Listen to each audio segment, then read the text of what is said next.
Situation میں ظاہر نے کسی پر بھروسہ کر سکتا تھا؟ کافی صدیاں گزر گئی، دہلی سلطنت ٹوٹ گئی اور اس بیچ حکمرانی نئی سلطنتوں نے لے لی۔ سلطان ناصر الدین کا اور اس کے لویل ایجنٹ ظاہر کا نام وقت کے ساتھ اندھیروں میں دفن ہو گیا۔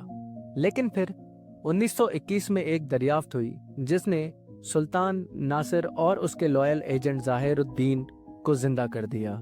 دہلی کتب کمپلیکس کے قریب ایک عظیم محل کے کھنڈرات کے درمیان مزدوروں کے ایک گروپ نے ایک چمڑے کی ڈائری دیکھی اور اس ڈائری کے پیجز وقت کے ساتھ گل چکے تھے، لیکن اس کتاب نے سلطان ناصر الدین کی گزری ہوئی زندگی کا ہر ایک لمحہ لکھا ہوا تھا۔ اس ڈائری نے ریسرچرز کے بیچ ایک ہلچل سی مچا دی۔